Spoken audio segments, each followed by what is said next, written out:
Ерлан Сақбекович, бүгінгі күнде мемлекеттік мүліктер қанша объект өткен социалдық объектілерінің? Бая 5 аукционда конкурс дедіңіз, шонда қайталап қойсыз ба? Бүгінгі күнге чейин саламат сактоосуна объекти 114,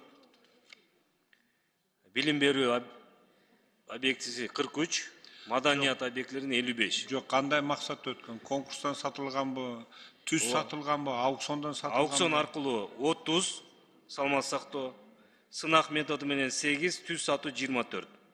Қалғанычы? Калганы кийин сатып алуу ижара аркылуу өткөн экен. Акциондоштуруу методу менен 21, кайра уюштуруу методу менен 15. Бул саламат сактоо министрлиги. Мен айтайын дегеним, ушул жерде биздин жогорку кеңештин токтому бар беле ушу законду аткарыш боюнча. Аукцион боюнча сөз жок. Конкурс боюнча конкурста договорду жазылат да келишимде. Түз сатуу боюнча дагы договорду жазылат. Анан кийин ижарага бергенде да договорду жазылат да. Ошо договорду аткарбаганды күчүнө эле тартып алып койсо болбой беле? Туура жана профилди өзгөртүп жибердип, договорду милдеттенме аткарбагандыгы боюнча исктер берилип жатат, бирок мөөнөт тилекке каршы көп учурларда өтүп кеткен. Ал жерде эч кандай мен договорду мөөнөтү жазылбайт.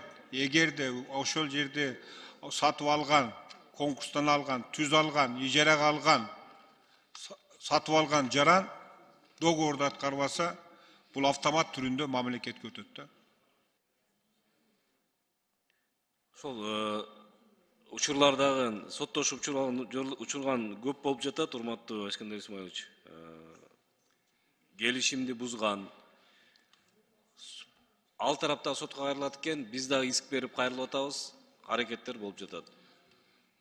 Башкы прокуратурдун орун басары, сиздин оюңузду уккум келет да, бүгүн ушу токтомду чыгарыш керек беле ушу мүлктөрдү, социалдык мүлктөрдү кайтарып алыш үчүн. Эгерде ошо келишимдерди бузган болсо. Келишимдерди бузган болсо, бул жерде мыйзам талабына ылайык односторонний порядка эле келишимди жокко чыгарып койсо болот. Бирок айтып жаткандай, ошо берки тарапта эгер макул болбосо, ошо өз ара сотко бергенге да укугу бар да, доорасы мененчи баягы келишимде мөөнөтү бар. Ошол себептен ушундай балакитал болуп аткандыр. А так негизи в одностороннем порядке эле келишимди жокко чыгарып койсо болот. Келишимде мөөнөт коюлган эмес да. Коюлган эмес. Келишимде экөөнүн ортосундагы келишим болгондо анан суроо жок да. Шарттар аткарылбаган. Шарттарды аткарбадыбы? Бир тарапты кылып тартып алыш керек. Жокко чыгарып койсо болот келишимди. Анан эми ал жерде жогорку кеңештин токтомун сөзсүз түрдө керек эмес эле да.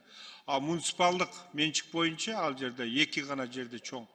Бир Ош менен Бишкек шаарында болушу мүмкүн. Ал жерде ушу муниципалдык менчикти шаардык депутаттар чечет эле. Аны ушу чечим менен берген, ал жерде дагы ошол азыркыдай мамлекеттик мүлккө караганда процедура ошондой болуш керек, тартып алыш керек эле. Бир односторонний порядка. Бул жерде мындай чозуштун деле кереги эле жок да. Өкмөт ошону аткарыш керек эле. Өкмөттүн атынан мамлекеттик мүлк фонду ошону силер аткарышыңар керек эле да. Мен ошону айтайын дедим эле. Рахмат.